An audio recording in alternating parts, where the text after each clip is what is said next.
A phalanx of Mexican security forces deploy to a neighborhood. Government officers outgunned by the cartel. Sinaloa has controlled a majority of street drug sales in Chicago for decades.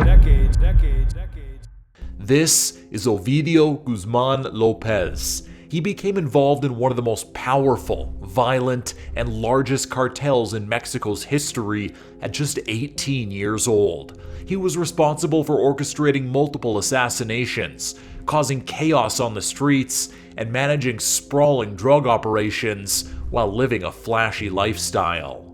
The infamous Sinaloa Cartel was founded by Joaquin Guzman, also known as El Chapo, one of Mexico's most notorious drug lords. He had many children, but arguably only one was as popular as him. It was his young son, Ovidio, also known as El Raton.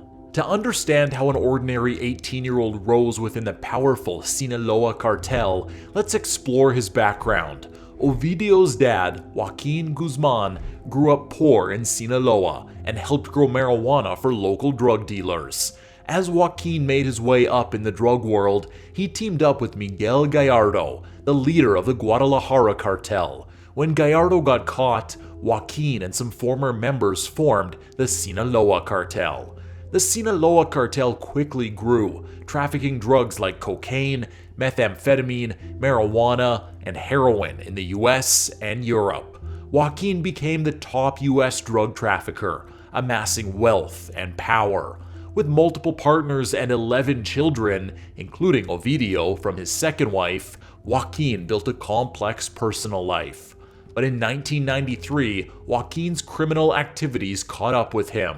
He got arrested for drug trafficking and bribery and got a long 20-year prison sentence.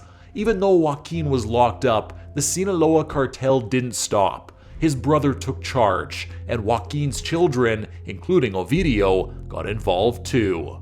Ovidio was born on March 29, 1990, in Culiacan, Sinaloa. He was apparently an ordinary boy, despite the unusual circumstances surrounding his birth.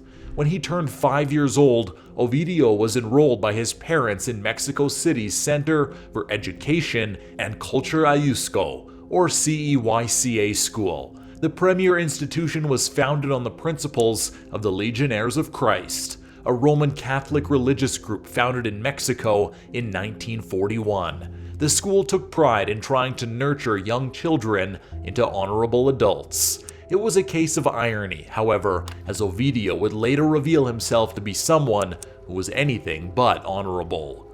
Although he was still young and knew next to nothing about the family business, his father's notoriety haunted him. Joaquin's reputation and arrest in 1993 were known throughout the school. Every one of Ovidio's peers, including their parents, knew he was the son of the most powerful drug lord in Mexico.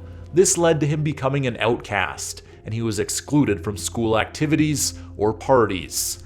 The isolation became so bad that the parents of Ovidio's classmates once arranged a Disney World trip without him.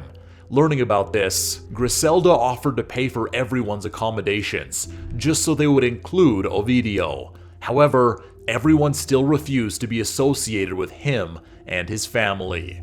During the same time, on January 19, 2001, Joaquin managed to escape the maximum security prison. This is because he was still heavily involved in the cartel's operations, and Joaquin had most of the guards in prison on his payroll. Through the coordination of corrupt officials and guards, Joaquin was loaded onto a laundry cart and rolled out of prison. Ovidio was reunited with his father and returned to Culiacan, Sinaloa afterward. Ovidio's yearbook photos abruptly ended when he was in 6th grade.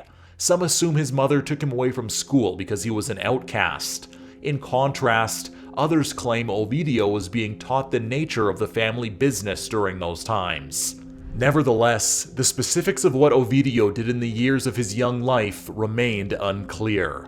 In 2008, Edgar Guzman, Ovidio's older brother, who was at the time not known to be involved in drug trafficking, was murdered in front of a supermarket in Culiacan. According to reports, the killing was reportedly carried out on the orders of their rival Beltran Leyva cartel. seeking revenge against Joaquin Guzman for handing over Alfredo Beltran Leyva, the cartel's founder, to the authorities. After Edgar's death, Ovidio and his brother, Joaquin Jr., began spending vast amounts of money to buy marijuana in Mexico, cocaine in Colombia, and ephedrine from Argentina to produce methamphetamine. Ovidio was just 18 years old at the time. 2 years later, in 2010, Ovidio became a father with the birth of his first baby girl. During his time running away from authorities, Joaquin hid out in the Sierra Madre Mountains in the Golden Triangle region of Mexico, between Sinaloa, Durango, and Chihuahua.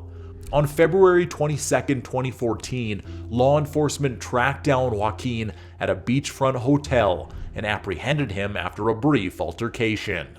Following his capture, he was confined to solitary quarters, where he was kept under 24/7 surveillance, with the exception of the shower area. Ovidio was 24 at the time of Joaquin's arrest. While Joaquin was in prison and grappling with legal charges, Ovidio and his brothers stepped back into a primary leadership role in the cartel. The four brothers, Joaquin Jr., Ivan, and Jesus Salazar, and Ovidio, were known as the Los Chapitos. They were Joaquin's four most trusted sons, groomed to overtake the business in his absence. That was how things went until July 11, 2015. On that day, the prison guard monitoring Joaquin noticed he hadn't come out of the shower for 25 minutes. Lo and behold, when guards were dispatched to check on him, they noticed a big hole in the shower floor, equipped with a ladder. The tunnel was dug about 33 feet underground. At the bottom, there was a motorcycle waiting for Joaquin so he could escape faster. The tunnel then connected to a nearby house under construction where Joaquin could escape without anyone seeing him. Ovidio, now 25, was reunited again with his father. Interestingly, after regaining his freedom, Joaquin reached out to Mexican actress Kate Del Castillo, expressing his desire to make a Hollywood film about his life story. She obliges and gets into contact with famous actor Sean Penn, who then began the process of interviewing Joaquin. On October 2, 2015, Castillo and Penn traveled to a secluded area in the mountains, where they conducted an interview with Joaquin. This conversation was published in Rolling Stone magazine and details El Chapo's life of crime. A few months after the interview, on January 8, 2016, Joaquin was arrested again. Whether there was any connection between the interview and authorities tracking him down is still debatable. Nevertheless, this was the last time Joaquin would ever step foot outside again, as he was ultimately extradited to the United States. He was subjected to trial in a federal court in New York, where he was ultimately convicted of all charges and handed a sentence of life imprisonment plus an additional 30 years. With Joaquin's extradition eliminating any possibility of his return, Ovidio's position as a key leader within the Sinaloa Cartel became firmly established. By 2017, the Sinaloa Cartel was being led by the Los Chapitos and Ismael El Mayo Zambada Garcia, one of the co-founders of the cartel alongside Joaquin. Tensions rose between the two as they immensely differed in philosophies on how drug cartel leaders should act. While Ismael was always secretive, the brothers were flashy and would show off their wealth to the world. In that same year, the United States government officially charged Ovidio and Joaquin Jr. with involvement in a conspiracy to distribute cocaine, methamphetamine, and marijuana. The charges detailed claims that the siblings managed around 11 meth labs in Sinaloa, generating an estimated 3,000 to 5,000 pounds of meth each month. Accusations also emerged that Ovidio orchestrated the assassination of rival drug traffickers, informants, and a Mexican singer who declined to perform at his wedding. In response, the U.S. Department of Justice announced a $5 million reward for information leading to Ovidio Guzman Lopez's arrest. Ovidio is continuing his father's legacy and keeping the Sinaloa Cartel operational. His widespread influence causes riots and disturbances in the United States and Mexico.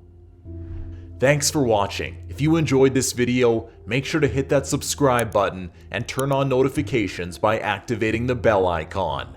By doing so, you'll never miss out on new content, and it really helps us make these videos. So, like, subscribe, and activate the bell. We appreciate your support.